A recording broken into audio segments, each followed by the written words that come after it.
अस्सलाम वालेकुम। Welcome to my channel voice over by Amansha. I hope कि आप खुश होंगे। कहानी शुरू करने से पहले आपसे रिक्वेस्ट है कि अगर आपको मेरा कंटेंट पसंद आता है तो प्लीज़ मेरे चैनल को सब्सक्राइब करें। आइए कहानी का आगाज़ करते हैं। ये उन दिनों का वाक़या है जब सैलाब ने बहुत ज़्यादा तबाही फैलाई हुई थी। गोया उसने अपनी गुज़िश्ता तमाम ज़ुल्मतों के रिकॉर्ड तोड़ डाले थे। इस हलाकत खेज़ अफरा तफरी ने अवामुन्नास के अलावा धरती को भी बेपनाह नुकसान पहुँचाया था। इन दिनों मेरी तैनाती एक ऐसे कस्बे में थी जो दरियाए चनाब के किनारे पर वाक़ था। अगरचे मौसम बरसात और सैलाब के ज़माने को गुज़रे 2-2.5 माह का अरसा बीत चुका था, ताहम इनकी दिल खोल कर की जाने वाली कार्रवाइयों के आसार अभी तक मादूम नहीं हुए थे और देखने वालों को दर्स इबरत देते थे। ऐसे दर्स और सबक सिर्फ इन्हीं लोगों पर असर करते हैं जिनमें इस्लाह का रुझान पाया जाता हो या फिर कुदरत जिसको हिदायत देना चाहती हो, वरना ये मामला बहुत ही नाजुक और आसानी से समझ में ना आने वाले होते हैं। एक रोज़ मैं हस्बे मामूल तैयार होकर थाने पहुंचा तो एक चौंका देने वाली इत्तला मेरी मुंतज़िर थी। मैं कमरे में आकर बैठा ही था कि एक कांस्टेबल ने आकर बताया, मलिक साहब, आज सुबह एक नौजवान औरत की लाश मिली है। यह खासी सनसनीखेज इत्तला थी जिसने मुझे चौंकने पर मजबूर कर दिया था। कौन है वो औरत? मैंने कांस्टेबल से पूछा। और उसकी लाश कहाँ से मिली है? पता नहीं जनाब, वो बदकिस्मत औरत कौन है? कांस्टेबल ने बताया। वो इस इलाके की नहीं लगती। इसकी लाश इस वक्त दरिया के किनारे पर पड़ी है। ठीक है, तुम कदीर खान को मेरे पास भेजो, मैंने तहकमाना अंदाज में कहा। ओके सर, कांस्टेबल ने फर्माबरदारी से कहा और कमरे से निकल गया। कदीर खान एक चुस्त और मामला फहम पुलिस एहलकार था। एएसआई के ओहदे तक पहुंचा था। वो मेरी गुड बुक्स में था। थोड़ी देर के बाद वो मेरे सामने खड़ा था। जी मलिक साहब, हुक्म, वो ठहरे हुए लहजे में बोला। हुक्म नहीं, ड्यूटी, मैंने गहरी संजीदगी से कहा। कार्य सरकार के सिलसिले में दरिया की तरफ जाना है। सुना है उधर किसी जवान औरत की लाश मिली है। जी मलिक साहब, आपने बिल्कुल ठीक सुना है, वह इस बात में गर्दन हिलाते हुए बोला। मैं आपकी आमद का इंतज़ार कर रहा था। जाए बकुआ पर जाने की तैयारी मुकम्मल है। अब आगे जो आपका हुक्म। बात ख़त्म करके वो सवालिया नज़र से मुझे देखने लगा। जब तैयारी मुकम्मल है तो फिर देर किस बात की, मैंने फैसलाकुन अंदाज में कहा और उठकर खड़ा हो गया। हमें फौरी तौर पर रवाना हो जाना चाहिए। मेरे थाने से दरियाए चनाब का किनारा लगभग 3.5 फर्लांग के फासले पर था। माह नवंबर का आगाज़ हो चुका था। फिज़ा में अच्छी खासी खुन की रची बसी थी। धूप अगरचे मौजूद थी, ताहम इसमें तपिश नाम की कोई शय नहीं पाई जाती थी। कमोबेश 10 बजे में जाए वकुआ पर पहुंच गया। इस जवान औरत की लाश एक चारपाई पर चादर के नीचे ढकी हुई पड़ी थी। वहां चारपाई के आसपास दर्जन भर से ज़्यादा अफराद जमा थे और मुख्तलिफ किस्म की चेमगोइयाँ कर रहे थे। पुलिस की आमद पर वो लाश वाली चारपाई से दूर हट गए। मैंने आगे बढ़कर औरत की लाश के मुंह से चादर हटाने का कस्द किया ही था कि अकब में उभरने वाली एक संजीदा आवाज़ ने मेरे हाथों को ब्रेक लगा दी। थानेदार जी, ज़रा ख्याल से, इस बदकिस्मत औरत के जिस्म पर लिबास नहीं है। ओह, मैंने एक गहरी सांस खारिज की और मुड़कर तंबी करने वाले शख्स की तरफ देखा।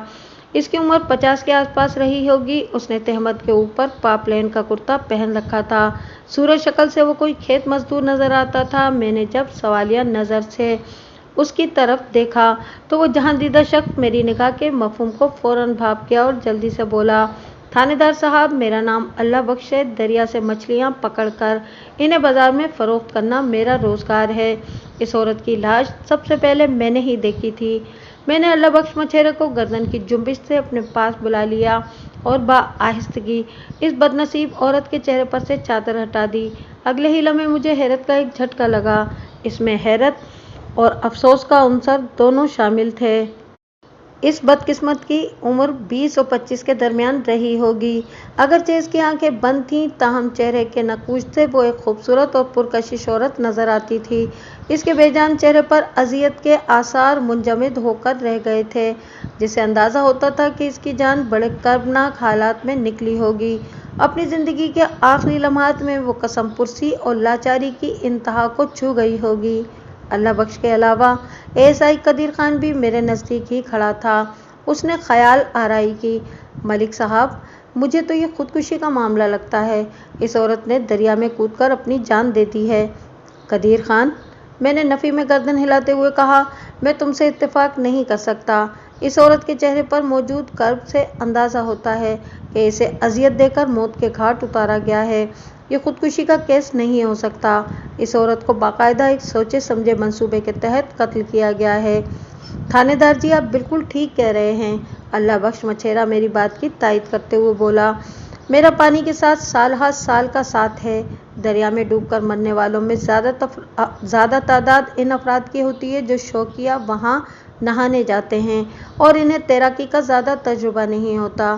خودکشی کی وارداتیں بہت کم ہوتی ہیں۔ اور ایک خاص بات، وہ بولتے بولتے اچانک رک گیا۔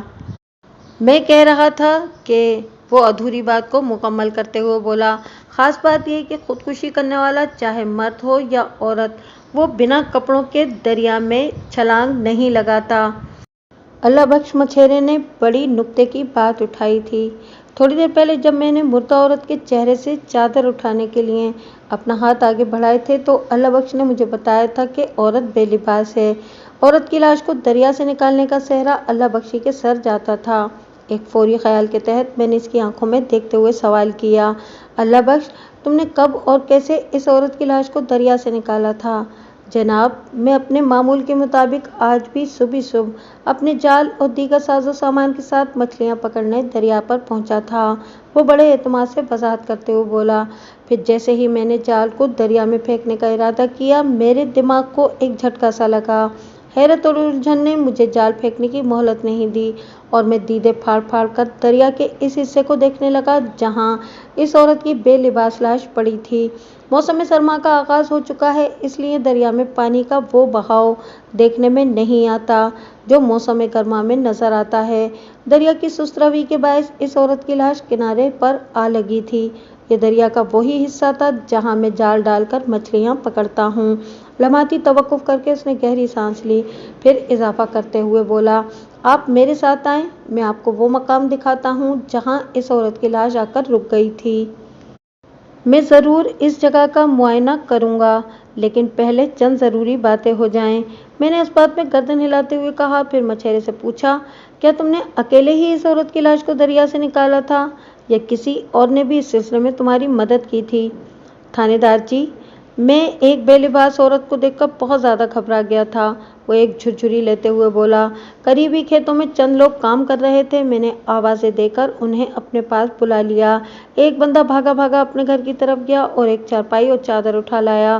اس دوران میں ہم دو بندوں نے کسی طرح کھینچ کھانچ کر اس عورت کو دریا سے باہر نکال لیا اور جیسے ہی چارپائی آئی، ہم نے اس بد نصیب کو چارپائی پر ڈال کر چادر سے ڈھک دیا اور ایک بندے کو تھانے کی جانب دوڑا دیا تاکہ اس واقعے کی اطلاع آپ کو دی جا سکے۔ یہ ہے کل کہانی جناب۔ یہ کل کہانی نہیں بلکہ ابھی بہت کچھ باقی ہے، میں نے اللہ بخش کی آنکھوں میں دیکھتے ہوئے کہا۔ تم نے اس عورت کو دریا سے نکال کر چارپائی تک پہنچایا ہے، کیا تم نے اس کے جسم پر چوٹ یا زخم کے نشانات بھی دیکھے ہیں؟ جناب، سچی بات تو یہ ہے کہ میں نے اپنی آنکھیں بند کر لی تھیں، وہ گہری سنجیدگی سے بولا، بس میری نظریں زمین میں گڑی جا رہی تھیں۔ میرے ضمیر نے گوارا نہیں کیا کہ میں کسی عورت کو اس حالت میں دیکھوں، بس جیسے تیسے میں نے عورت کی لاش کو چارپائی تک پہنچا دیا تھا۔ اللہ بخش مچھیرا ایک شریف النفس انسان تھا اور سچائی اس کے چہرے سے جھلکتی تھی۔ مجھے اس بات کا اندازہ لگانے میں کسی دقت کا سامنا نہیں کرنا پڑا کہ وہ مجھ سے کسی قسم کی غلط بیانی نہیں کر رہا تھا۔ میں نے اس عورت کے چہرے پر جس نوعیت کے تاثرات دیکھے تھے، اس کی روشنی میں لاش کا تفصیلی طبی معائنہ بہت ضروری تھا۔ مجھے یقین تھا کہ اس بدبخت کو ذہنی اور جسمانی اذیت دینے کے بعد موت کے گھاٹ اتارا گیا ہوگا۔ پوسٹ مارٹم رپورٹ میرے ان اندازوں کی زیادہ بہتر انداز میں تصدیق کر سکتی تھی۔ فوری طور پر سب سے اہم معاملہ اس عورت کی شناخت کا تھا۔ اس دوران میں جائے وقوع پر 20-25 افراد جمع ہو چکے تھے، تاہم وہ لوگ متوفی عورت کی چارپائی سے کافی فاصلے پر کھڑے باہمی گفتگو میں مختلف قسم کی خیال آرائیاں کر رہے تھے۔ میں نے باری باری انہیں پاس بلا کر مردہ عورت کا چہرہ دکھایا تاکہ شناخت کا مراحل طے ہو سکیں۔ लेकिन आधे घंटे की इस शनाख्त परेड के बाद कोई मुस्बित नतीजा बरामद नहीं हुआ। ताहम ये बात पाए सबूत को पहुंच गई कि इस औरत का हमारे कस्बे से दूर दूर का भी कोई ताल्लुक नहीं था।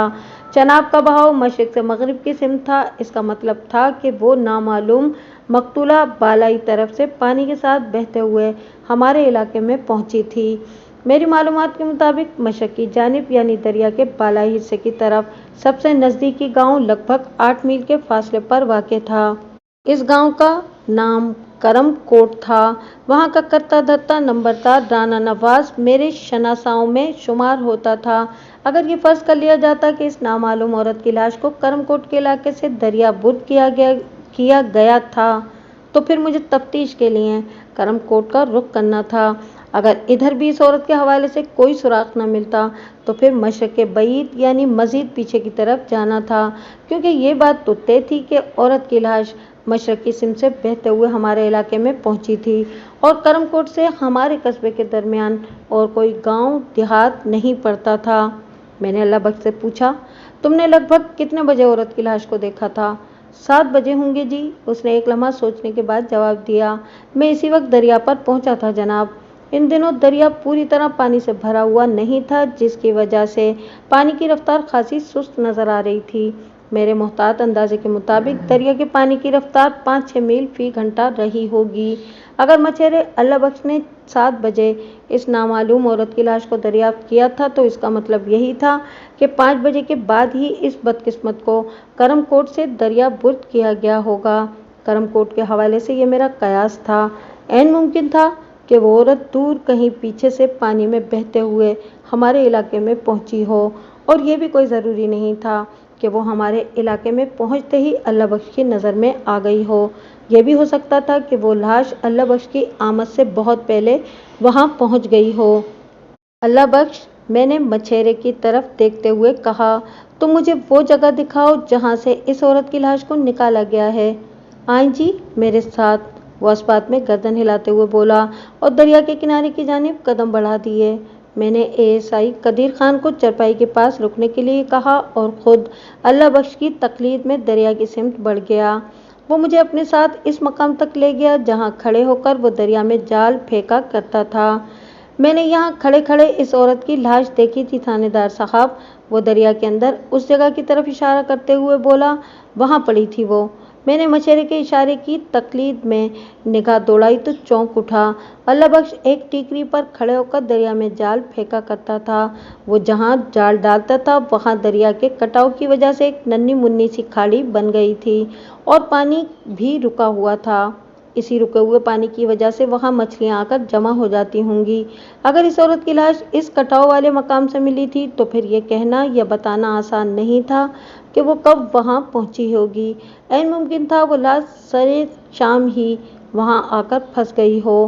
मैंने टीकरी पर खड़े खड़े अल्लाह बख्श से सवाल किया, थोड़ी देर पहले तुमने मुझे बताया था कि 2 बंदों ने खींचकर उठाकर इस औरत की लाश को चरपाई तक पहुँचाया था। दूसरा कौन था तुम्हारे साथ? इस बंदे का नाम फीका है जी। फीका कोचवान, मछेरे ने जवाब दिया। क्या फीका कोचवान भी इन लोगों के अंदर मौजूद है? थोड़ी देर पहले तो था जनाब, वो वहाँ मौजूद, लोगों की तरफ देखते हुए बोला, मगर अब नज़र नहीं आ रहा। फिर इसने बाकायदा आवाज़ भी दे डाली, ओए फीके इधर आ। मगर फीका कोचवान वहाँ मौजूद नहीं था। मुझे बताया गया कि वो अपने घर जा चुका है। मैंने फीके से पूछगछ वाला मामला बात पर छोड़ा और मौके की कार्रवाई मुकम्मल करने के बाद नामालूम मकतूला औरत की लाश को पोस्टमार्टम के लिए ज़िला अस्पताल भिजवा दिया। अगले रोज़ मैं एएसआई कदीर खान को थाने में छोड़कर कांस्टेबल बासित अली के साथ मौजा करमकोट की तरफ रवाना हो गया। करमकोट हमारे कस्बे से 8 मील के फासले पर मशरकी सिमत में वाक़े एक छोटा सा गांव था जो दरियाए चनाब के किनारे से महज 1 फरलांग की दूरी पर था, और ये 1 फरलांग खेतों पर मुश्तमिल इलाका था। जैसा कि मैंने बताया, करमकोट एक छोटा सा गांव था, ज़्यादा से ज़्यादा 60 घर होंगे वहाँ। नंबरदार राना नवाज इन 200-250 नफूस की आबादी के लिए चौधरी की हैसियत रखता था। मेरी चूँकि राना नवाज से पुरानी शनासाई थी, इसलिए हमें फ़ौरन ही उसकी हवेली की बैठक में पहुँचा दिया गया। اور اس سے پہلے کہ رانا خود بیٹھک میں داخل ہوتا، اس کے ملازموں نے ہماری خاطر تواضع کے لیے کھانے پینے کا اچھا خاصا سامان بھی لا کر ہمارے سامنے رکھ دیا تھا۔ تھوڑی ہی دیر میں رانا نواز بیٹھک کے دروازے پر نمودار ہوا اور السلام علیکم کا نعرہ لگاتے ہوئے اندر آ گیا۔ ہم وعلیکم السلام کہتے ہوئے اٹھ کر کھڑے ہو گئے۔ اس نے باری باری ہم دونوں سے بڑا گرم جوش مصافحہ کیا، پھر ہمارے سامنے بیٹھتے ہوئے حیرت بھرے لہجے میں بولا، یہ آپ کیا ظلم کر رہے ہیں؟ پہلے تو اس کی بات میرے پلے نہ پڑی، لیکن جب میں نے اس کی نگاہ کا تعاقب کیا تو صورتحال واضح ہو گئی۔ اس کا اشارہ ہمارے سامنے میز پر سجی اللہ کی نعمتوں کی طرف تھا۔ کھانے پینے کی چیزوں کو انتظار نہیں کراتے ملک صاحب، وہ اپنی بات کو آگے بڑھاتے ہوئے بولا، بسم اللہ کریں جناب، باتیں تو ہوتی ہی رہتی ہیں اور ہوتی ہی رہیں گی۔ جی ہاں رانا جی، یہ تو آپ بالکل ٹھیک کہہ رہے ہیں، میں نے اپنے ہاتھوں کو میز کی جانب جنبش دیتے ہوئے کہا، جب تک انسان زندہ رہتا ہے باتوں کا سلسلہ تو چلتا ہی رہتا ہے۔ میری دیکھا دیکھی کانسٹیبل باسط علی نے بھی سارے تکلفات کو ایک طرف رکھ دیا تھا اور اس کار خیر میں رانا نواز بھی حصہ بقدر جثہ شامل ہو گیا تھا۔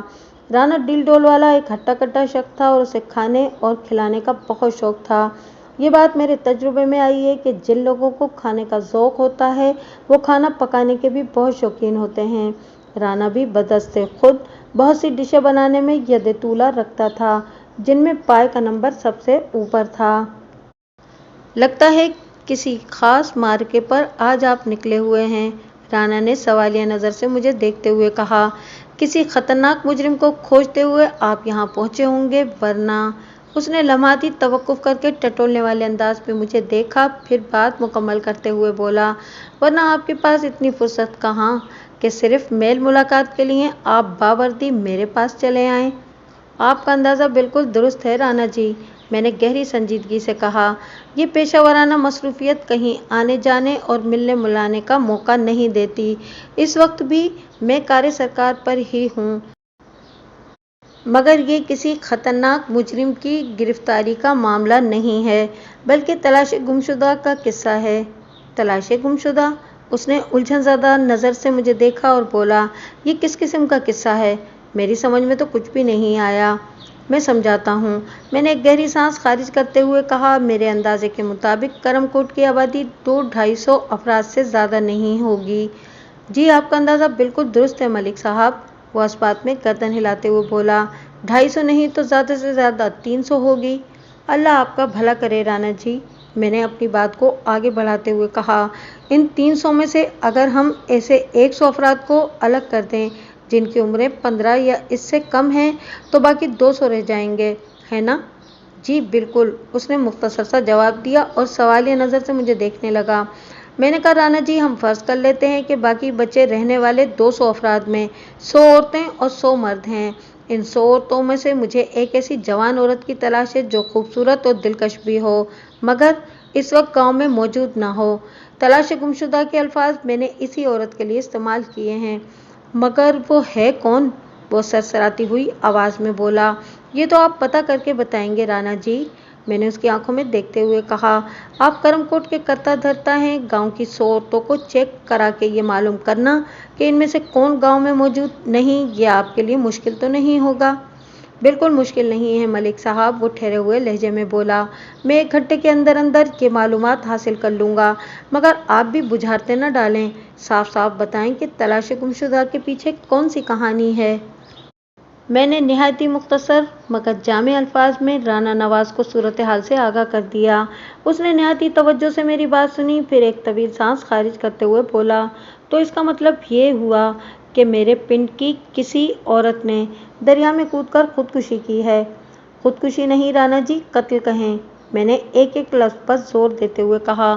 میرے پیشہ ورانہ تجربے کے مطابق اس عورت کو باقاعدہ موت کے گھاٹ اتارنے کے بعد دریا برد کیا گیا ہے، اور ویسے بھی، میں نے لمحاتی توقف کر کے ایک مضمحل سی سانس خارج کی، پھر اپنی بات مکمل کرتے ہوئے کہا، ویسے بھی ظالم ماں باپ سے عاجز یا سسرال کی ستائی ہوئی جو عورتیں دریا میں چھلانگ لگا کر اپنی جان کی بازی ہار جاتی ہیں، ان کے جسم پر لباس بہرحال موجود ہوتا ہے और वो खुद को सुपुर्द मौत करने से पहले बेलिबास होकर दरिया में नहीं कूदा करती।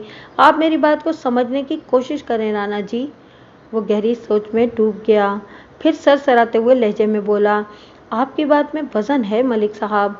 गोया आपका मतलब यह है कि जिस जवान औरत की लाश आपको अपने इलाके से मिली है, उसका ताल्लुक हमारे पिंड से है और उसे कत्ल करने के बाद करमकोट से दरिया में फेंका गया है। इस इम्कान को नज़रअंदाज तो नहीं किया जा सकता ना राणा साहब।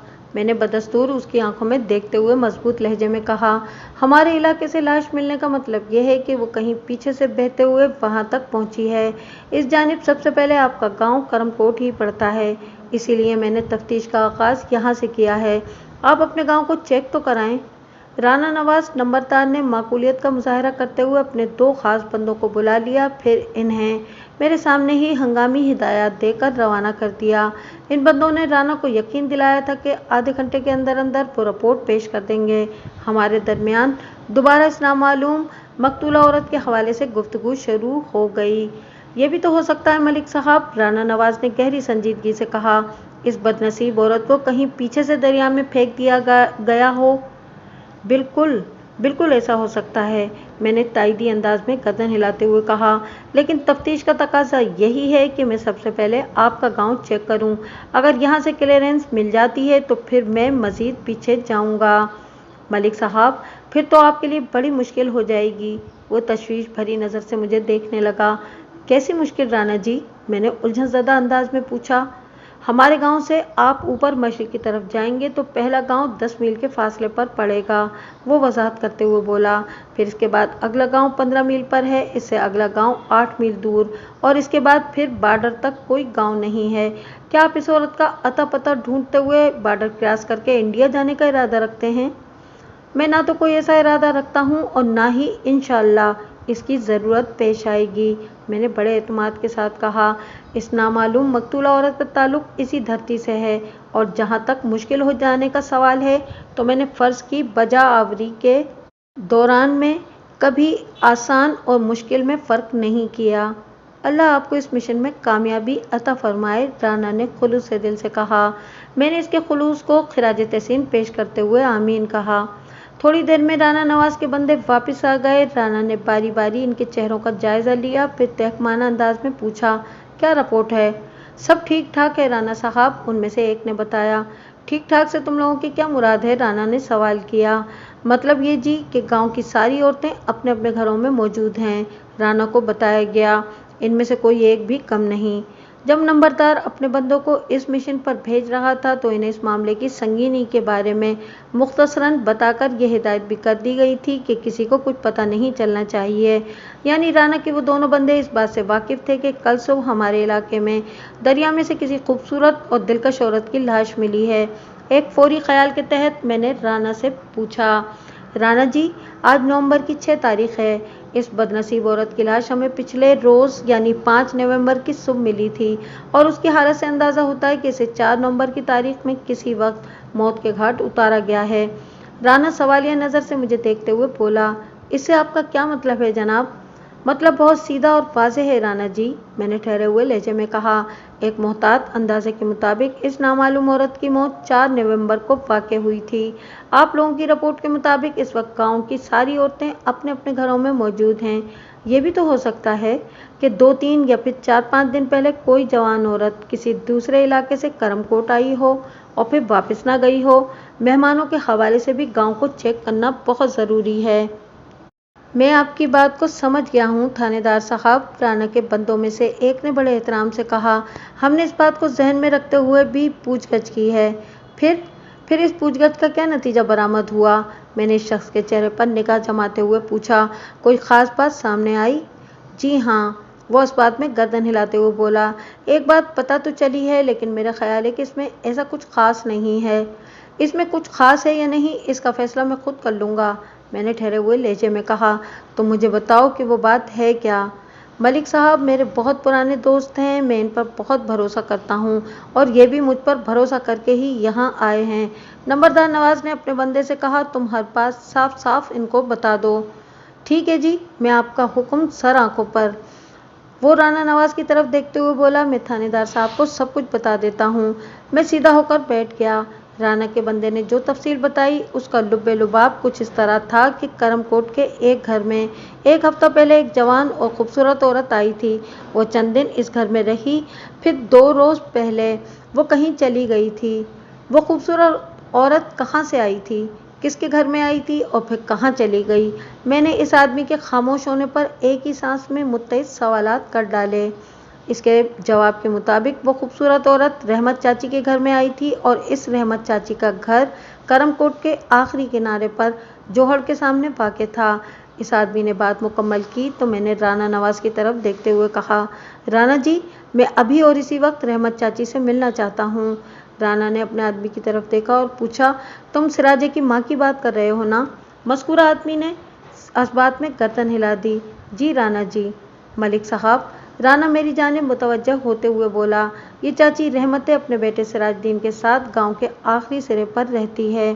सिराजे की शादी हो चुकी है मगर अभी तक कोई बच्चा पैदा नहीं हुआ। लोगों का ख्याल है कि सिराजे की बीवी जमीला एक बांझ औरत है। वो सांस हमवार करने के लिए लम्हे भर को रुका, फिर अपनी बात मुकम्मल करते हुए बोला, मलिक साहब, आप क्यों तकलीफ़ करते हैं?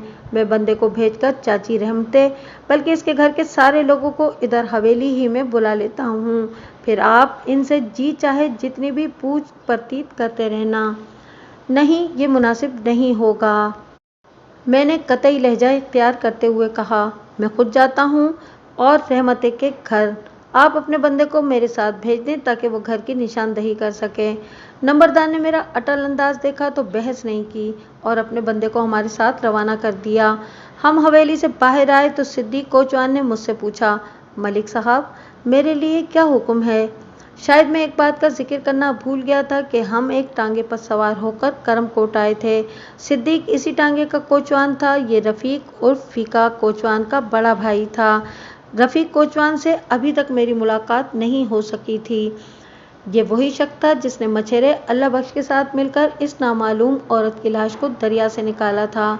तुम इधर ही टांगे के पास रुको, मैंने सिद्दीक कोचवान के सवाल के जवाब में कहा। हम थोड़ी देर में वापस आते हैं। जो सरकार की मर्जी, वो फर्माबरदारी से गर्दन हिलाते हुए बोला। हम राना नवाज के आदमी की रहनुमाई में करमकोट के अंदर से गुजरकर आखिरी सिरे की जानिब बढ़ने लगे। करमकोट 200-250 नफूस पर मुश्तमिल एक छोटा सा गांव था। जल्द ही हम उस जोहड़ के करीब पहुंच गए जिसके सामने चाची रहमतें का घर वाक़ था। मेरे राना के बंदे को फारिग कर दिया और कांस्टेबल बासित अली के हमरा मतलूबा घर की सिमत में बढ़ने लगा। वो दरअसल 2 घर थे जो पहलू ब पहलू बने हुए थे। इनमें से एक में रहमत बीवी अपने बेटे और बहू के साथ रहती थी और दूसरे घर के बारे में मुझे कोई मालूमात नहीं थी। ये ठीक है कि राना नवाज से मेरी पुरानी शनासाई थी और इससे पहले भी मैं 2 बार करमकोट आ चुका था मगर वो आना किसी तफ्तीश का हिस्सा नहीं था। बहरहाल रहमत बीवी के दरवाजे पर पहुंचकर मैंने बासित अली से कहा, दरवाजे पर दस्तक दो। मैं खुद जरा हटकर एक तरफ खड़ा हो गया था। कांस्टेबल ने फौरन मेरे हुक्म की तामील कर दी। थोड़ी ही देर के बाद अंदर से एक निस्वानी आवाज़ सुनाई दी, कौन है? इसके साथ ही घर के सहन में किसी के चलने की आवाज़ भी उभरी। मुझे ये अंदाज़ा कायम करने में देर नहीं लगी कि कोई दरवाजे की तरफ आ रहा था। अगले ही लम्हे दरवाज़ा ज़रा सा खुला और एक औरत ने झांक कर बाहर देखा। हम पर नज़र पड़ते ही वो बेसाख्ता बोली, हाय वे रब्बा, पुलिस! जमीला, बाहर कौन है? घर के अंदर ही से एक दूसरी निस्वानी आवाज़ ने दरवाज़ा खोलने वाली से पूछा। हम दोनों इस वक्त पुलिस की वर्दी में थे, इसीलिए दरवाज़ा खोलने वाली ने हमें देखते ही हाय वे रब्बा पुलिस का नारा लगाया था। पुलिस को अचानक अपने सामने देखकर चौंक जाना तो एक आम सी बात है, मगर घबरा जाना कुछ न कुछ खास मायने रखता था। वो औरत न सिर्फ खौफज़दा हो गई थी बल्कि उसने जल्दी से दरवाज़ा बंद करने की कोशिश भी की थी। ताहम मैंने दरवाजे के बीच में पाँव फंसाकर उसकी ये कोशिश नाकाम बना दी। वो औरत दरवाजे ही में रुककर सवालिया नज़र से मुझे तकने लगी। अंदर वाली औरत ने उसे जमीला कहकर मुखातिब किया था। मेरी मालूमात के मुताबिक इस घर में सिर्फ 2 औरतें रहती थीं, एक रहमत बीबी और दूसरी उसकी बहू जमीला, और यही जमीला इस वक्त मेरे सामने खड़ी थी। इसकी उम्र 30 और 35 के दरमियान रही होगी। उसने शोख रंगों वाला भड़कीला लिबास पहन रखा था। जो चुस्त होने की वजह से उसके बदन में फंसा हुआ था। वह एक फरबा-अंदाम औरत थी। इस जुस्से की औरतें चुस्त लिबास पहनने से उमूमन एहतराज बरतती हैं, मगर ये जमीला तो उल्टी गंगा बहा रही थी। मैंने खंगार कर गला साफ किया और कहा, जमीला, मैं तुम्हारी सास रहमत बीबी उर्फ चाची रहमते से मिलने आया हूँ। मेरा नाम मलिक सफदर हयात है और मैं इस इलाके का थानेदार हूँ। अंदर से एक मरतबा फिर रहमते की आवाज़ उभरी, और जमीला, दरवाजे पर खड़ी किसके साथ कचहरी कर रही हो? बताओ तो सही, बाहर कौन है? चाची, थानेदार साहब आए हैं, तुमसे मिलना चाहते हैं, जमीला ने बाआवाज़ बुलंद कहा। फिर मेरी तरफ देखते हुए बोली, मैं चाची को भेजती हूँ जी, आपको चाची ही से काम है ना? मुझे तुम तीनों ही से काम है, मैंने एक एक लफ्ज़ पर जोर देते हुए कहा। तीनों से? वो दीदे घुमाते हुए बोली, कौन तीनों? अपनी बातचीत से जमीला खासी तेज तर्रार लगती थी। मैंने उसकी आंखों में देखते हुए बताया, जमीला, रहमत बीबी और सिराजुद्दीन उर्फ सिराजा से। अब आई समझ में बात? मगर सिराजा तो इस वक्त घर में नहीं है, वो जल्दी से बोली। आप हम तीनों से किस सिलसिले में मिलना चाहते हैं? हमने क्या जुर्म किया है जी? मैंने अभी जुर्म सज़ा वाली कोई बात नहीं की थी, और वो चालाक औरत जो जुर्म का जिक्र निकाल लाई थी।